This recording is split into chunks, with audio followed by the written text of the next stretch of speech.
wanted to point out a few things on this engine that may or may not be important to you at the time that you're in yours. But there's a little filter right here, screen rather, that you can pull out and clean all the gook off of it. I noticed on mine when I took it apart, there was a little bit of trash right there in the bottom. It's clean now, but I still have some on here. So clean this out, stick it back in there, clean this area inside here out real good. Use a Q-tip, whatever it takes. Probably get away with using this rag to clean the gook off of the screen.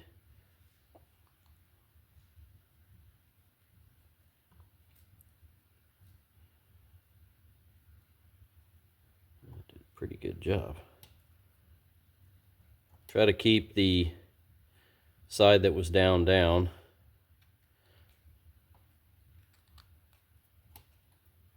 Anyways, I can clean that a little bit better later off camera, but you get the idea. Clean that, and then you'll slide it right back into place, just like that. You'll want to clean your centrifugal spinner. Clean it well like this one. Get all the sludge out. It hides in here and down in these corners. Same with the cap. You'll want to do the same thing with it.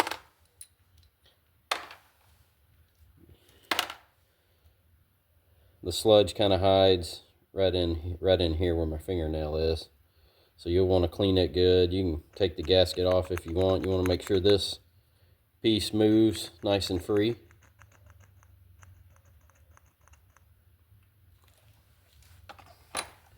And on the clutch pack, when you get ready to reinstall it, it's easiest to build it up off the bike, kind of like this. You want to be sure that your washer's in place when you get ready to put it in. And what I want to show you, it's a little tricky getting them in there, but usually they'll go fairly easy.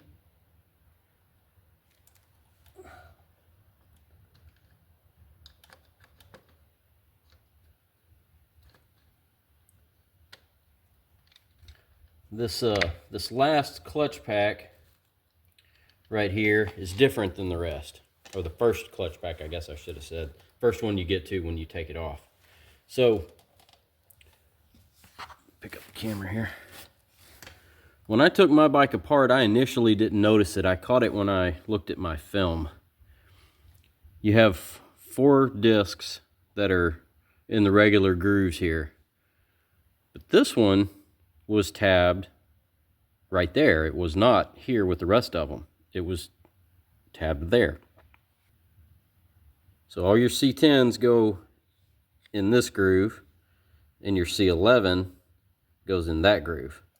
The difference between them is the C10s are designed to run on steel, I believe, and the C11, I believe, is designed to run on aluminum, which is this outer piece right here.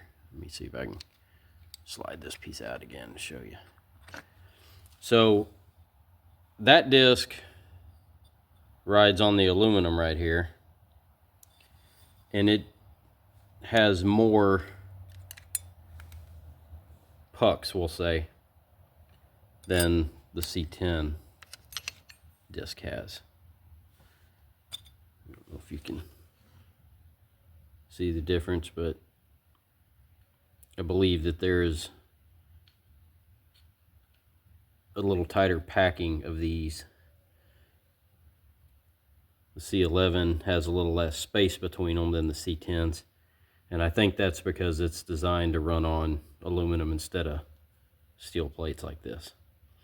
Another tip about steel plates, if yours have heavy scoring or anything, you can barely see a little bit on that one.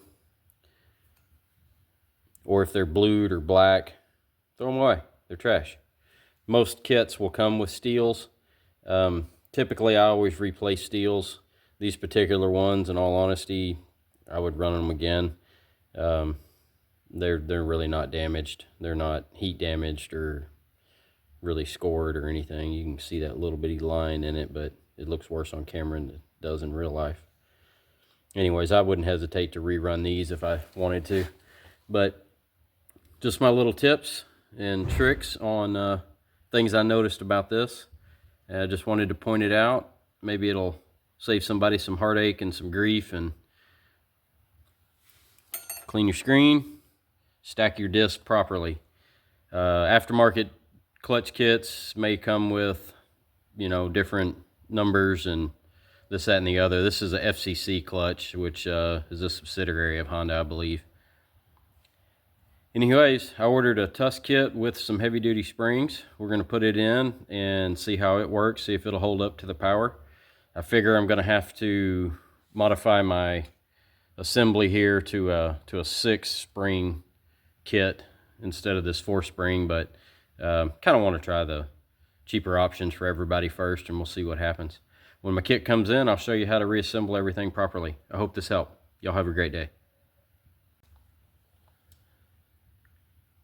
So I'm going to try an old trick that you used to use to help out your clutch baskets back in the old days. I added an extra disc. It's kind of an old Honda hack we used to do on the clutches back in the day. So I added a disc right there. I had an old XR150L laying around and the disc happened to fit. So I stuck it in there and we'll see what happens. I'm gonna try it. I still got a little bit of room on my springs in there. So my clutch should work and activate. I'm gonna have to adjust it carefully and make sure, but I'm gonna give it a try. I wanna see if this will increase the clamping force and prevent it from slipping while I'm waiting on my other parts to come in. Another experiment. So my clutch experiment worked, and I'm really happy about that. I don't believe that it ever slipped. I took it for about a 35-mile ride, something like that, and I rode it pretty hard at times, and I don't think it ever slipped. Back tire slipped a lot in the gravel, but the clutch never did. I tried it on the pavement, and I tried it on you know, all the gears, especially the higher gears, and it didn't slip. So I'm pretty happy about that, pretty excited. I may leave it like that for a little while and just keep playing with it until my other parts come in, and maybe there's not such a big hurry to throw those in there immediately. But anyways, it's a good little trick in case anybody else needs to use it if their clutch starts slipping from making too much power. Anyways, the other options are more expensive. Hope it helps.